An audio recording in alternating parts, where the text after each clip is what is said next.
Good evening. I am William Propp, Director of the Judaic Studies program at UCSD, and I believe this is the largest audience I've ever addressed.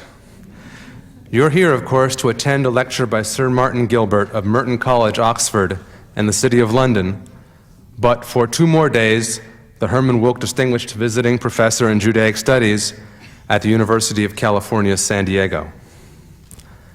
Martin Gilbert is one of the most prolific, diverse, and solid historians of our time. After establishing his place in the field of modern British history with a gargantuan biography of Sir Winston Churchill, Gilbert has directed his attention to broader topics such as the 2 world wars. A consistent theme, however, already even in the Churchill biography, and the reason for Sir Martin's presence at UCSD, is an interest specifically in the Jewish history of the 20th century, certainly their most eventful century since the first. Now I invite Sir Martin to take the stage and enlighten us one last time before leaving our shores. Hail and farewell and lehitraot. We'll see you again.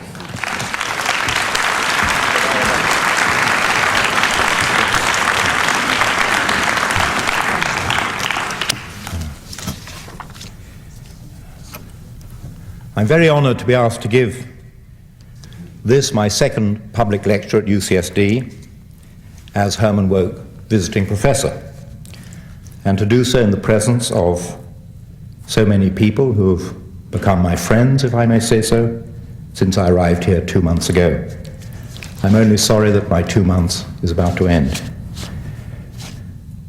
The Jewish tradition of the righteous among the nations, Hasidei Umot Ha'olam, originally referred to those nations who were the non-Israelite tribes of biblical times.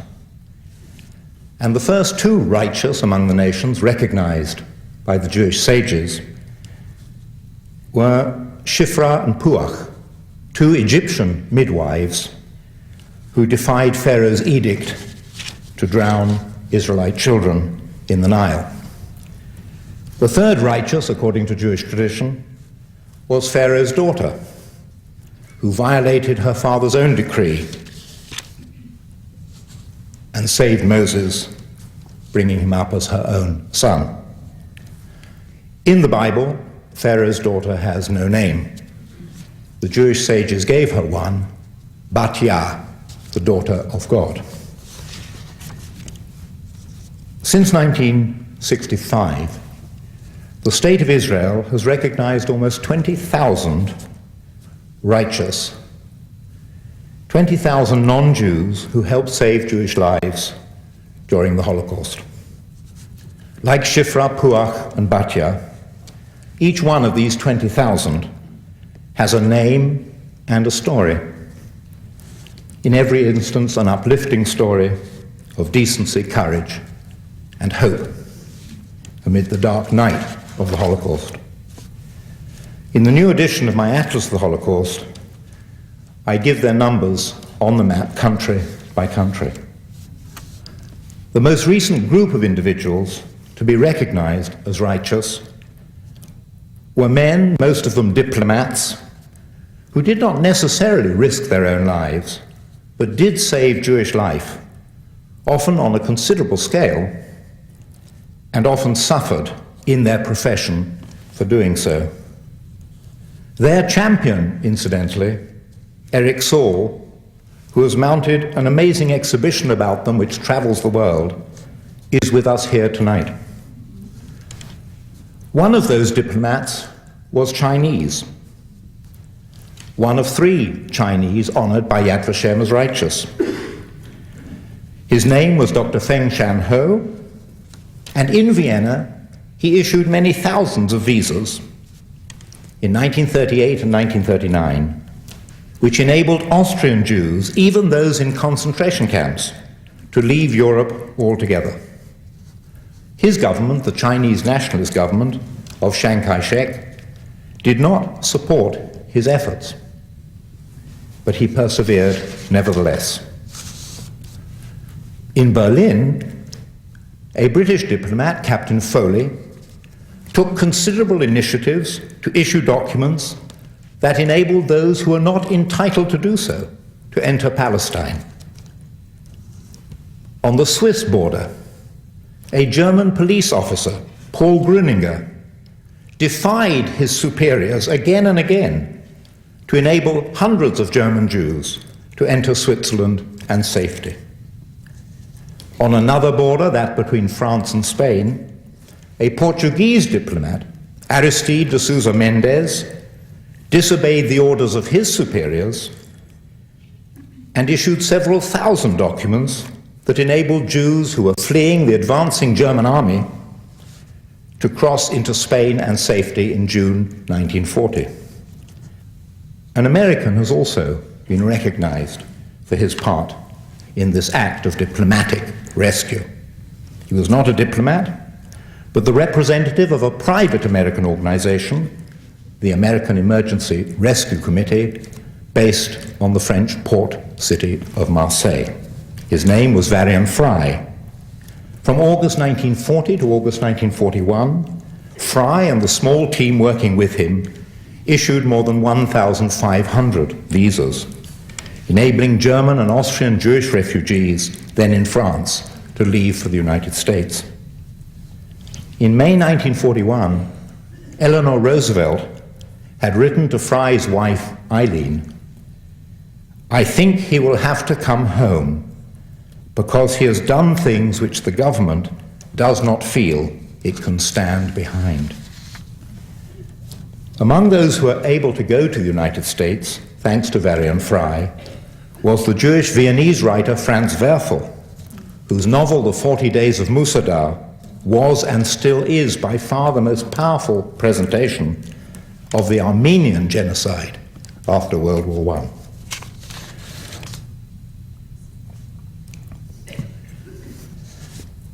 In the French city of Toulouse, throughout 1941, 5 Quaker delegates of the American Friends Service Committee were active in placing hundreds of Jewish children with Christian families who protected them. The 5 Quakers were from 5 different countries. One of them, Harriet Maple, was from the United States. Behind German lines, no foreign diplomats could operate. As the German army conquered country after country, those millions of Jews trapped behind the German lines under Nazi rule had no one to turn to but the local inhabitants, who were themselves under the thumb of the Gestapo. With more than 3 million Jews, of whom only a few thousand survived deportation, death camp, and slave labor, Poland, the first country to be conquered, was the one which has the largest number of those who've been recognized as righteous among the nations. Some 5,632 to date, and about 300 to 400 every year being added to that number. Indeed, population-wise, Poland has the highest percentage of righteous than any other country but the Netherlands. Hungary, with a half the population of Poland, has only 1/10 of the righteous. The Polish story is complex.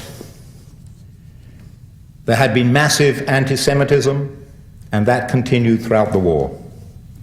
There was massive betrayal by Poles of Jews in hiding. Even after the war ended, more than 1,500 Jews were murdered by Poles when those Jews tried to return to their homes. Yet the church in Poland, the professions, ordinary people, all themselves, the victims of Nazism, showed the noblest of activities at this time.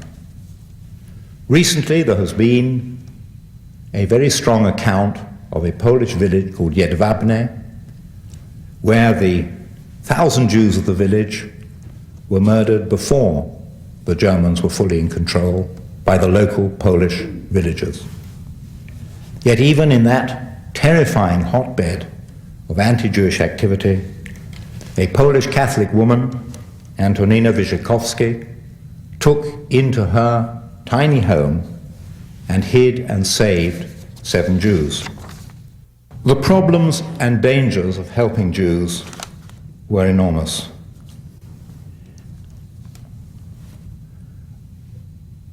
Most of those who came seeking shelter had to be given it for months and even years.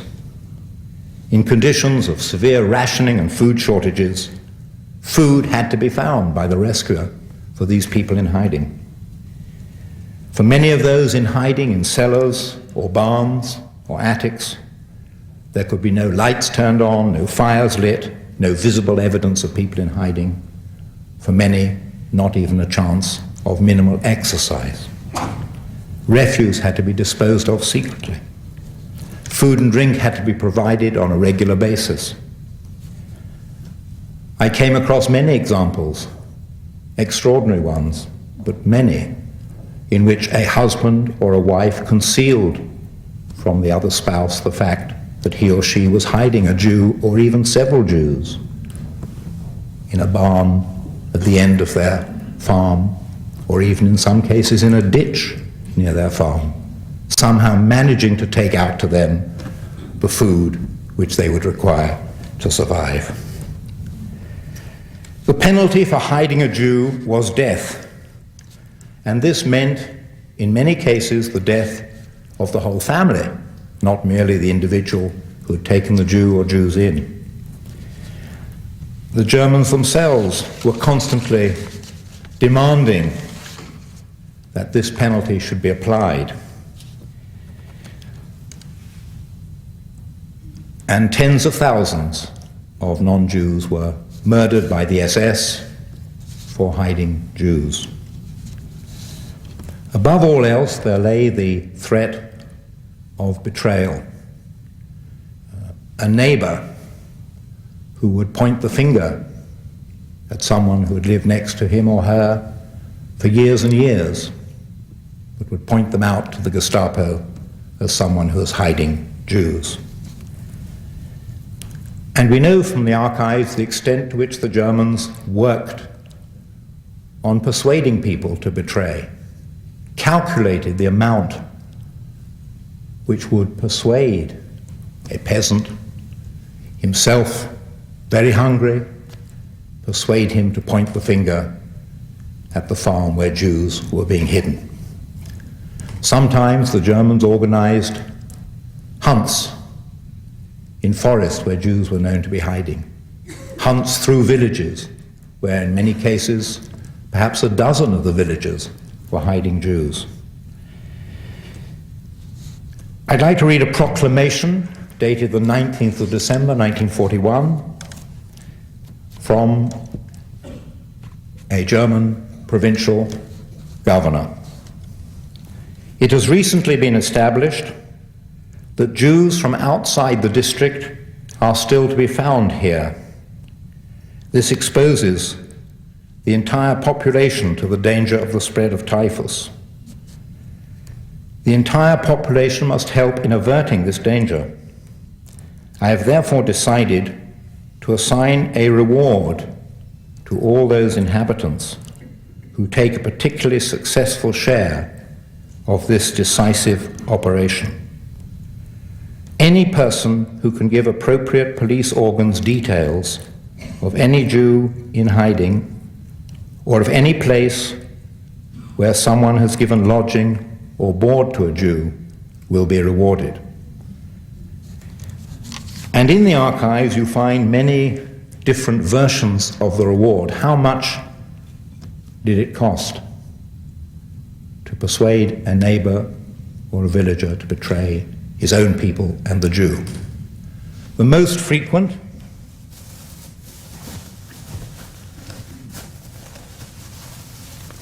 was 5 kilograms of flour. For this, 1 meter of flour was the reward for betrayal, hundreds and thousands of times collected.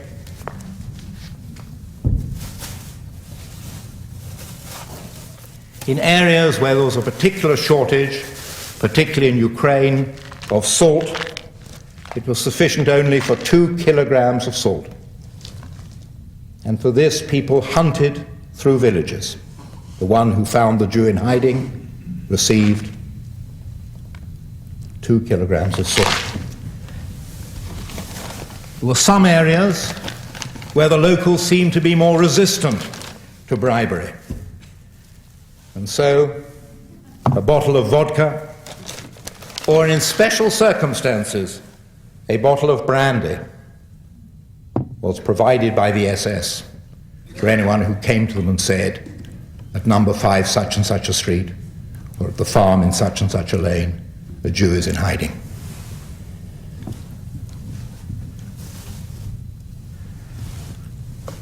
All the people I'm going to talk about took the risk of being betrayed, of being found, and of being killed with their family.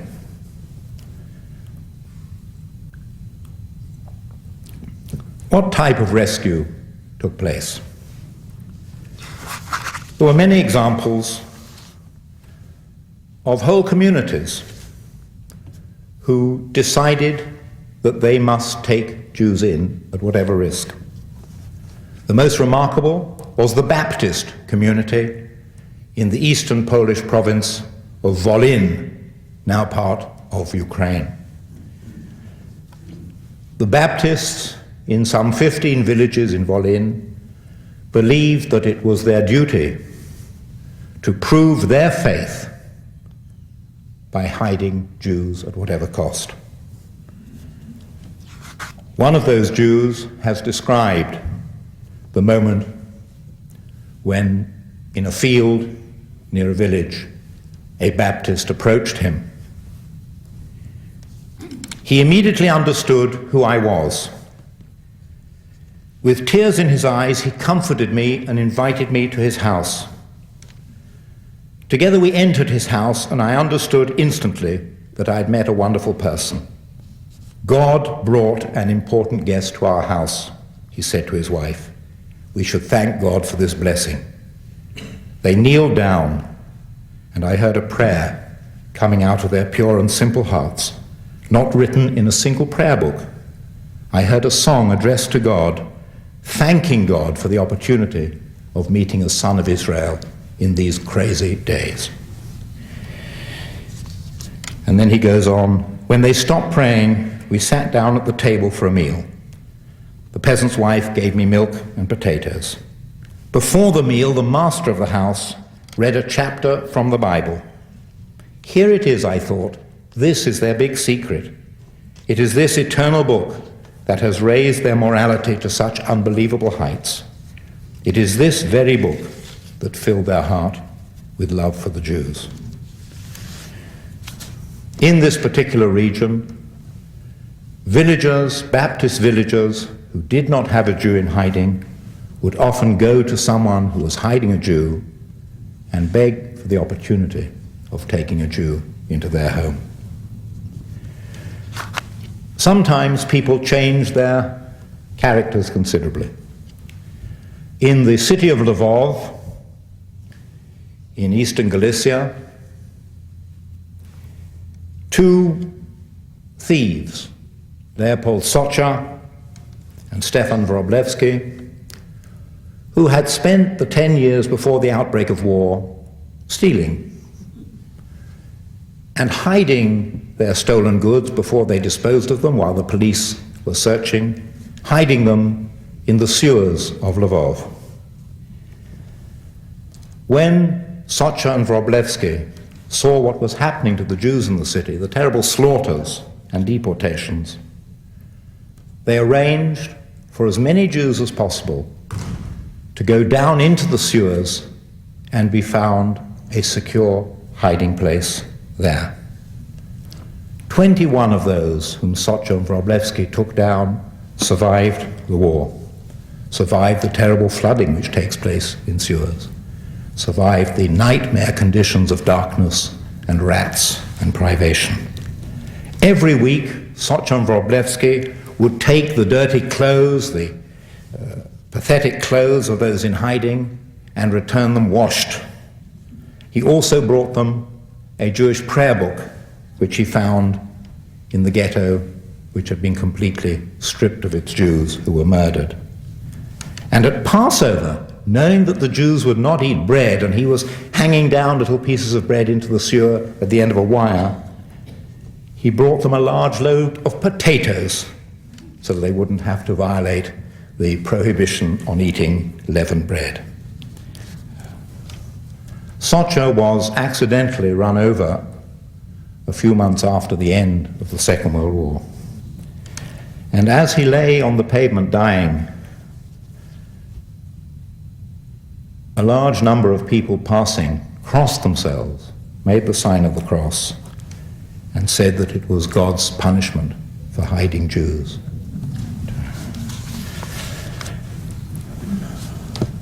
Yesterday I was taken by one of my colleagues and his family to the San Diego Zoo.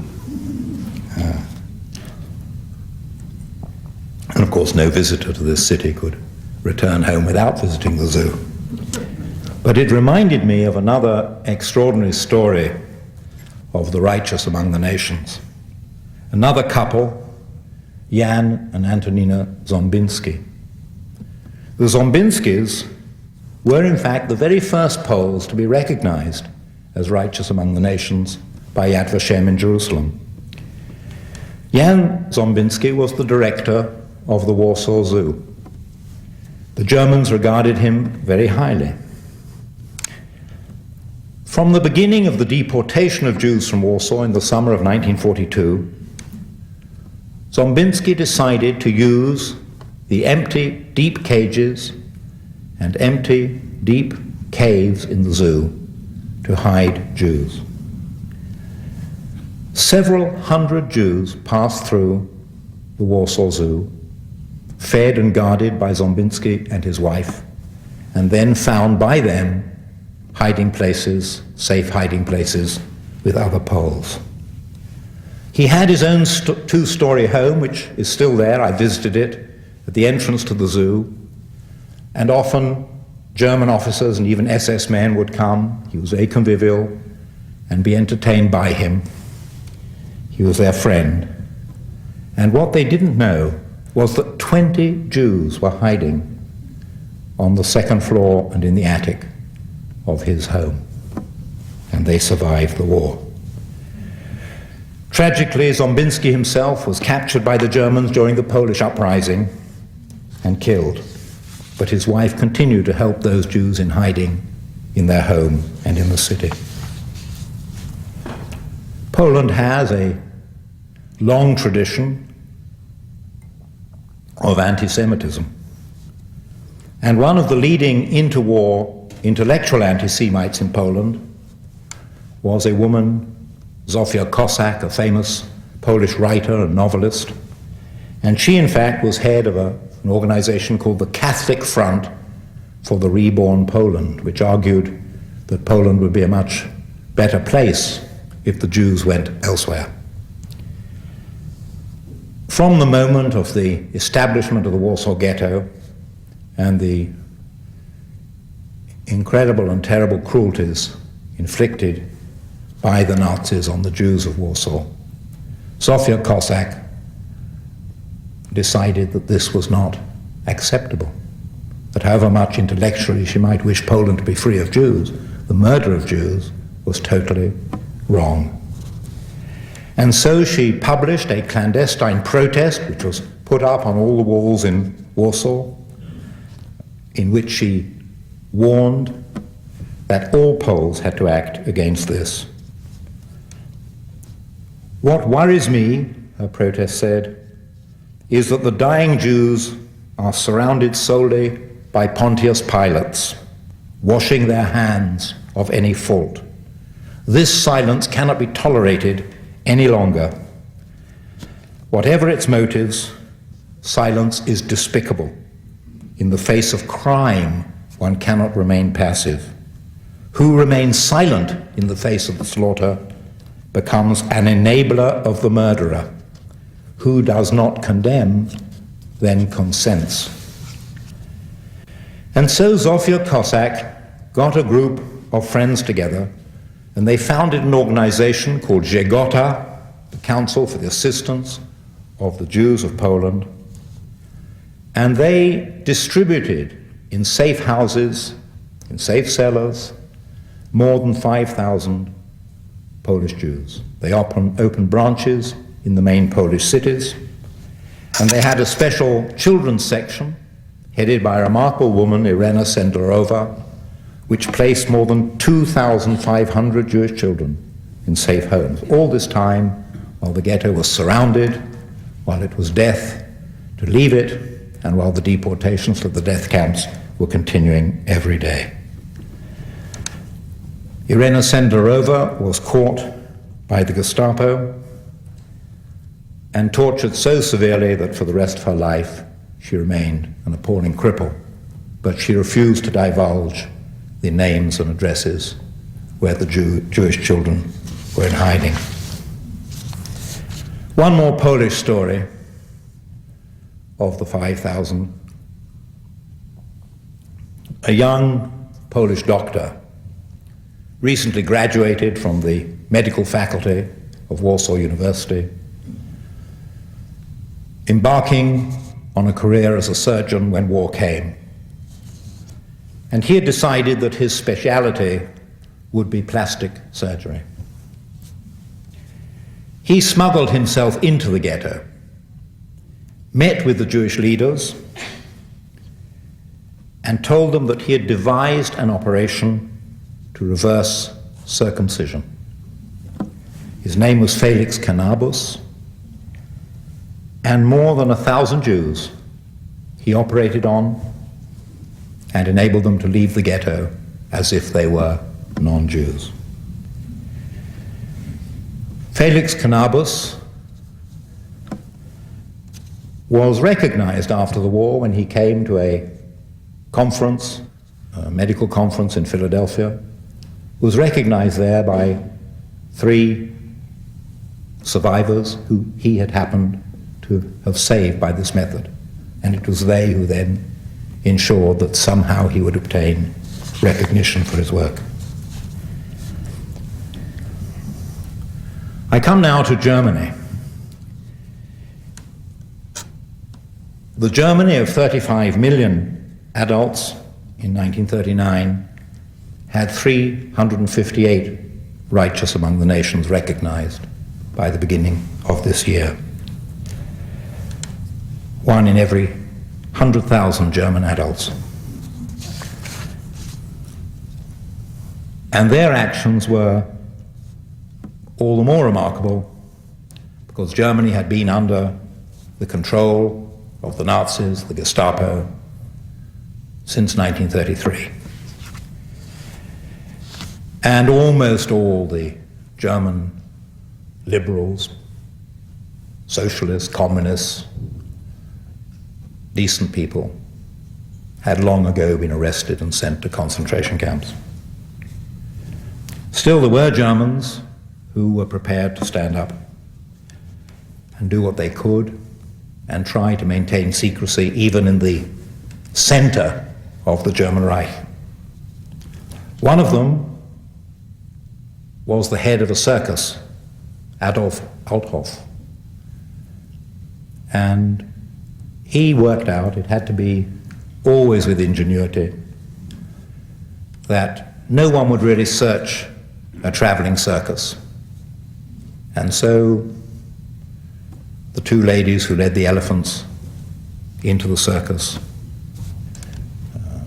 the children of the clowns, people who are in a circus and around it, were increasingly Jews whom Adolf Althoff had brought in to save. And in Berlin, a man called Otto Weid, who ran a brush factory, because there were no German males who could work in a brush factory, because all German males were conscripted and fighting, persuaded the German authorities in Berlin that Jews must be employed working on this crucial work of making brushes. And they said, no, we need the able-bodied Jews for slave labor. We need to send them to the east. Often, of course, that was a euphemism for killing them. And so he said, well, I only really need, since the work can be done by hand, very simply, I only need blind people and therefore mute people who can't possibly have any use in a great factory in the East. And so White took in some 200 blind and deaf mutes, and some of them survived the war. In the eastern city of Vilna,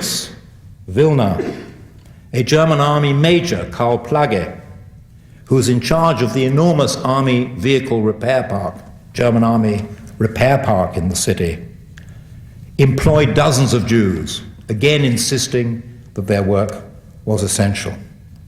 He even persuaded the authorities to let himself set up a special camp adjacent to his motor repair park for his Jewish workers. So they were taken out of the ghetto and they were thereby protected. Several hundred Jews were saved from deportation by Karl Plage, by his ingenuity again. And finally, when the SS came to liquidate all the surviving Jews in Vilna, Plage warned those in his labor camp in advance, and more than 100 were able to escape, get to the forest, get away, and be saved. Many Germans worked beyond Germany, and many of those Germans who worked beyond Germany were particularly sympathetic to Jews, because these were Germans who before the war had been anti-Nazi, liberal, socialist.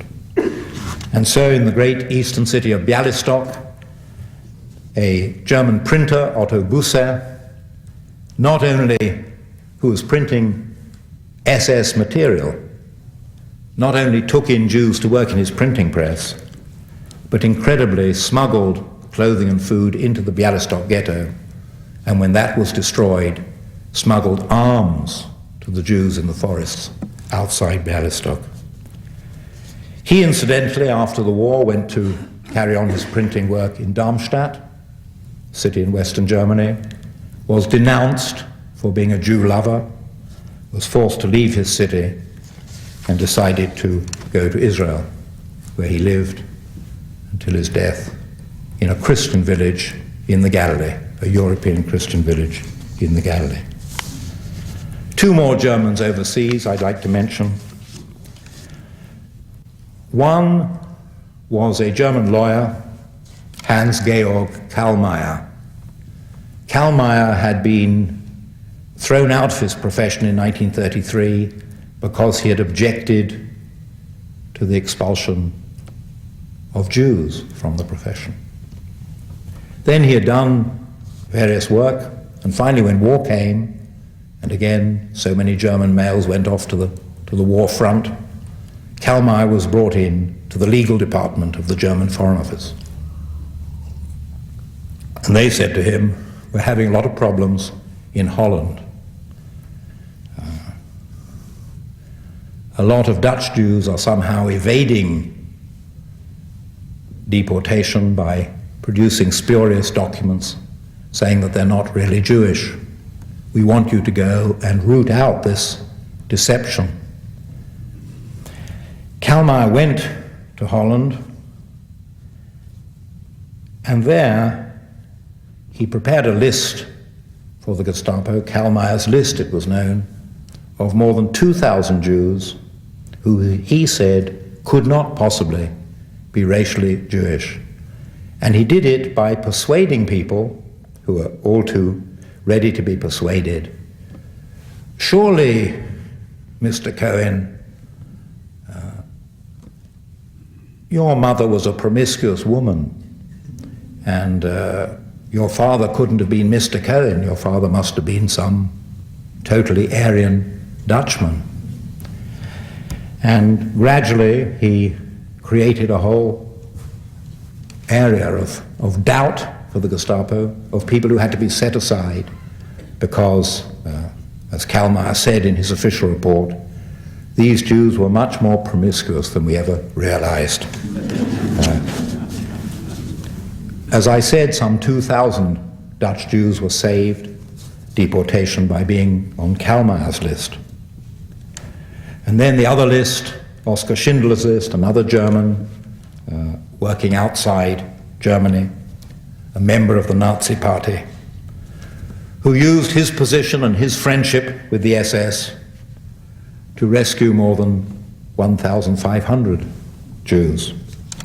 And most remarkably, when he was told early in 1945 that a railway wagon had reached the town of Zittau, a sealed railway wagon, in the most terribly cold winter spell, and there were believed to be some 100 Jews sealed inside that wagon, and on the wagon was written property of the SS. And clearly these Jews, wherever they were going to be sent, were doomed. And so Schindler sent a fellow German, a friend of his, to the station to stick on below the notice property of the SS, a second notice, final destination, Schindler factory, and then arrange with the railways that this wagon should be sent as instructed to his factory, where he broke it open. Of the 100 Jews inside, some 20 had already frozen to death. The other 80, he and his wife, Emilia, nursed back to health. And they were among the Jews who followed Schindler's cortege in Jerusalem in 1974.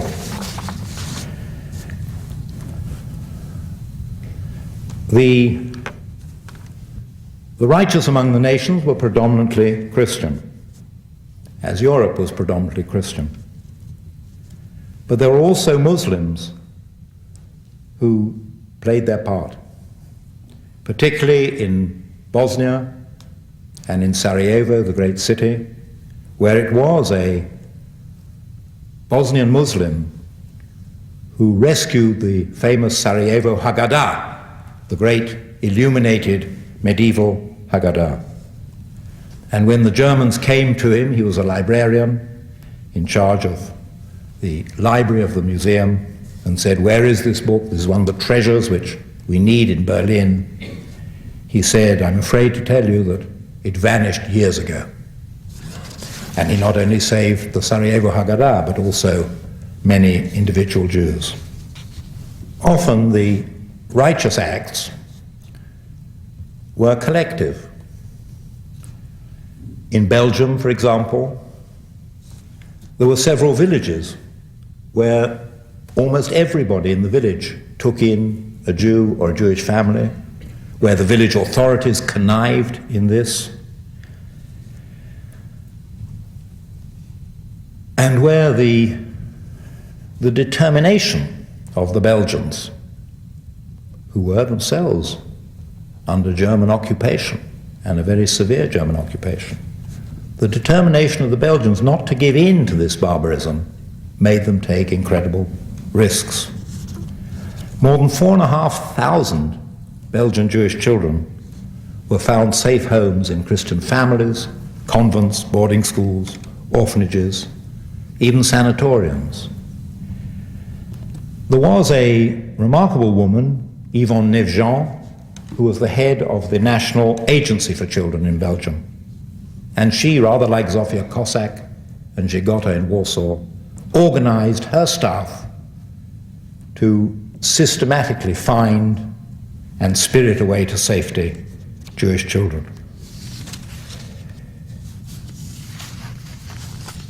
In France, a similar situation obtained.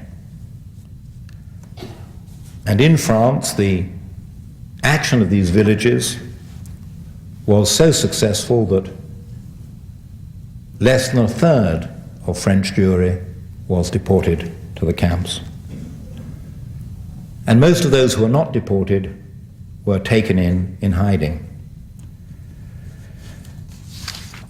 In France, as in Belgium, it was the church leaders who urged their people to help Jews. It was bishops, archbishops, priests who took a lead and took a leading risk. The village of Le Chambon-sur-Lignon hid again in the village and in the hamlets around the village several thousand Jews. But there were at least a dozen other villages like Le Chambon. Those who were caught were killed. Among them a medical doctor, Roger Le Forestier, who acted as a doctor for the children in several of these villages. Caught and executed. I mentioned Holland as the country with the largest proportion of righteous to its population. In Holland, too, whole villages sheltered Jews. And ironically, half a dozen of those villages, which took in 100, 200, 300 Jews, were right on the German border. And they judged correctly that the one place the Germans would not look for Jews in hiding was across the road, across the river, across the hedge, where the new country began. There are so many different examples of family relationships acting as righteous, of husband and wife, of parents and children. I found one case in Amsterdam of 3 generations of rescuers, a grandmother, her daughter, and her medical student daughter. And they again, rather like Zombinski in the Warsaw Zoo, passed through their home as many as 200 Jews, hiding them 5, 10 at a time in the attic, and then finding them places elsewhere where they could be permanently hidden. The Germans came frequently to this house, and they had a system of bells and pulleys, so that as the Germans were seen approaching the front or the back door, the Jews who were hiding in the attic would go to a super attic which had been concealed above the attic. The daughter and the granddaughter were arrested many times and tortured. People were betraying them, people were saying they're hiding Jews, but somehow they managed neither to succumb under torture or to be properly betrayed. They were some 2 streets away from the house where Anne Frank and her family and friends were betrayed and sent to their deaths.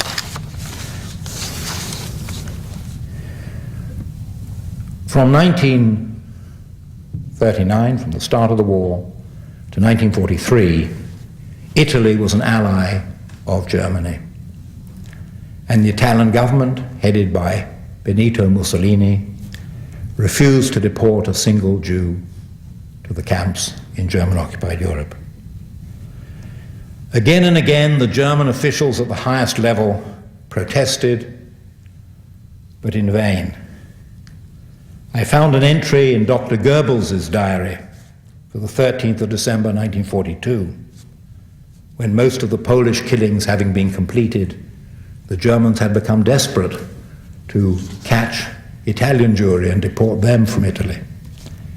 And Goebbels writes in his diary, "The Italians are extremely lax in the treatment of the Jews. They protect the Italian Jews not only in Italy but in Tunis and in occupied France, and will not permit them being drafted for work or compelled to wear the Star of David." And Goebbels goes on, "This shows once again that fascism does not really dare to get down to fundamentals, but is very superficial regarding problems of vital importance."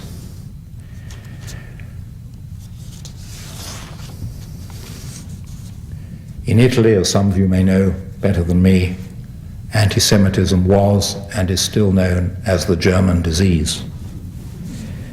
It was only in October 1943, after the fall of Mussolini and the occupation of northern and central Italy by Germany in an attempt to forestall the Allied conquest of Italy, it was only in October 1943 that Goebbels was able to send deportation squads to Italy to extract Italy's Jews. And what then happened was remarkable. The Vatican ordered all monasteries, nunneries, orphanages in the city and in the countryside around Rome to take in Jews. Some 5,000 Jews were listed by the Germans for deportation from Rome. 3 days after they made their surprise move in the city, they could only find just over 1,000. The others had all been hidden, many of them in the buildings of the Vatican itself. Elsewhere in Italy, individual priests played a remarkable part.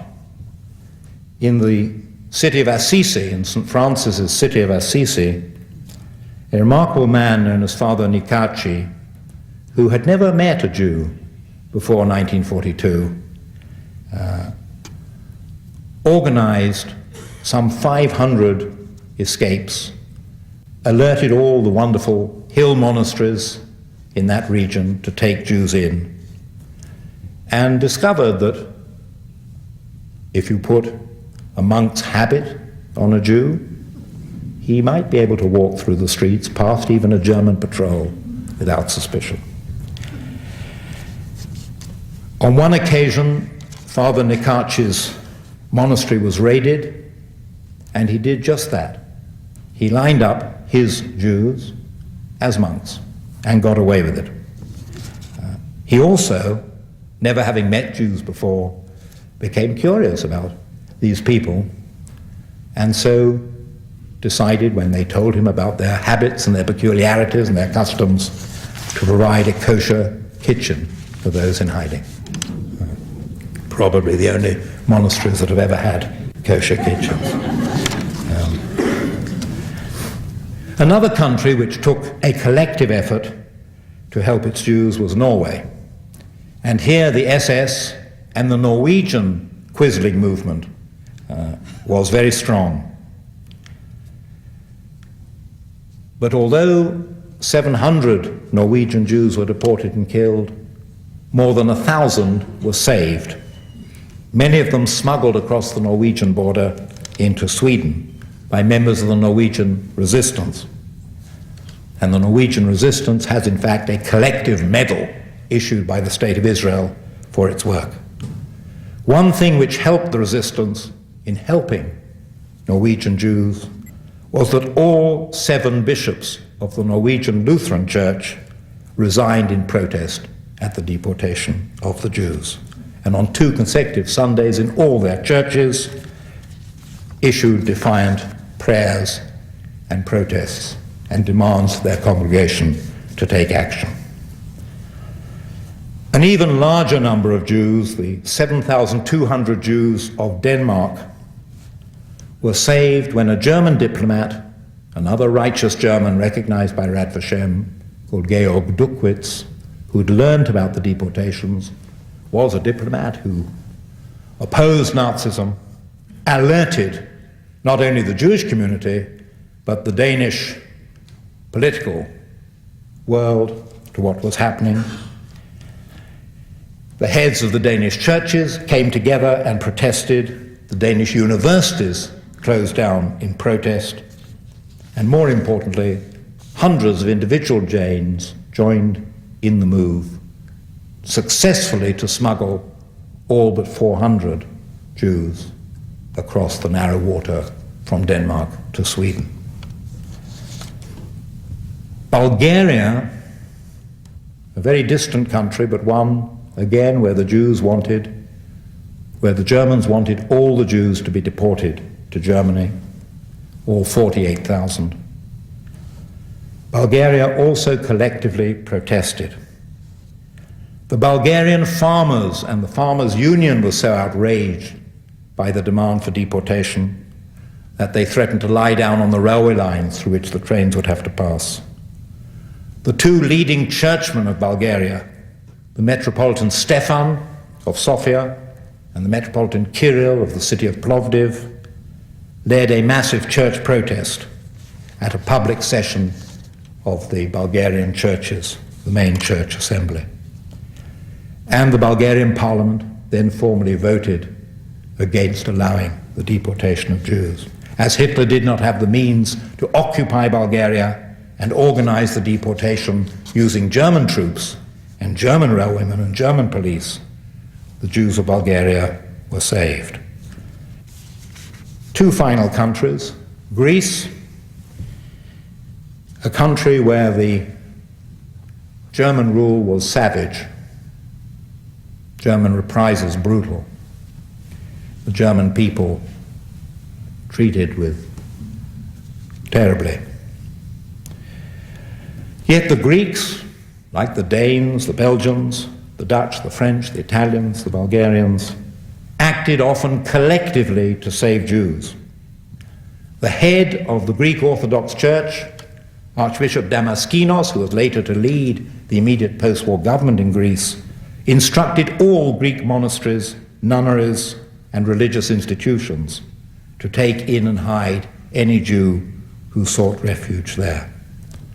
And on the predominantly Greek island of Rhodes, it was a Turkish diplomat, Selahattin Ülkümen, who managed to save from deportation those Jews who could somehow or other be given by him Turkish documents and a Turkish connection. Also in Greece, Prince Philip's mother, Princess Alice of Greece, who again in her palace in Athens had to entertain innumerable high-ranking German and SS officers, gave refuge at the top of her house to 8 Jews who survived the war. Finally, the story of Budapest. In July 1944, more than 200,000 Jews were in danger of deportation from Budapest. And indeed, there had already been some remarkable acts of rescue. Hungary, occupied by Germany only in March that year, only in March 1944, had also resisted all attempts by Hitler to deport its Jews to the death camps. Twice Hitler had summoned the Hungarian regent to Germany to demand instant deportation, and twice the regent, Admiral Horthy, had refused. When the Germans occupied Hungary and Budapest, they had, and the war was almost coming to an end, the last great reservoir, as they described it, of living Jews in Europe. And they deported with incredible rapidity more than 500,000 Jews from the provinces. And then they came to Budapest. And in Budapest, because it was a capital city of an independent state, albeit one under German occupation, but it wasn't total occupation, were all the foreign diplomats who represented the neutral countries of the world. And they came together, they formed a committee, an effective committee, and they agreed to establish in Budapest some 80 apartment blocks, existing apartment blocks, as protected buildings by their government. So the Swedish ambassador, Carl Danielsson, and his number 2, Per Anger, who died only recently, and a man brought in specially to deal with this question, Raoul Wallenberg, issued protective documents that saved tens of thousands of people. The Spanish ambassador, Angel Sanz Briz, did likewise, and his number 2, who was not a Spaniard but an Italian, Giorgio Perlasca, undertook the task of protecting again tens of thousands of Jews. So too did the Pope's representative in Budapest, Angelo Rota, who was in fact the head of the committee which rescued these people. And finally, the Red Cross representative, Friedrich Born, a very remarkable man, who, working closely with a Hungarian religious group called the Good Shepherd Movement, saved again tens of thousands of Jews. The Good Shepherd movement was run by Pastor Stelo, a Hungarian, and he, as the Hungarian fascists began to rampage through the streets, feeling that they were being cheated of their prey as the Russian liberators approached, Pastor Stelo again hid hundreds of Jewish children in his house, in the houses of his relatives and friends and fellow pastors. When the war ended, there are innumerable cases of those who hid Jews and enabled Jews to survive the war being murdered by their neighbors. The curse of rescue. The story of the righteous is not, I think, only the story of what individuals and groups of individuals and even nations are capable of doing, but of what human beings are capable of doing for the good in any grim circumstance, and this was by far the grimmest circumstance. In my work, each time I complete reading one of these 20,000 files or corresponding with people who've been rescued, who've sent me their story, I ask myself, could I have acted like this in these circumstances? Would I have tried to? Would I have wanted to? Would I have had the strength to do so? I'd like to end with a little prayer, because it's been introduced 3 years ago into many of the prayer books which are used on Rosh Hashanah and Yom Kippur as part of the Yizkor service, as part of the memorial service. And the prayer, which begins, Yizkor Elohim Nishmot Hasidei Umot Ha'olam, reads in English, may God remember the souls of the righteous men and women of other faiths and backgrounds who have gone to their eternal rest.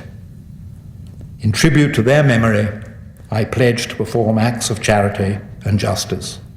May their souls be bound up in the bond of life as an enduring source of blessing. Amen. Thank you very much.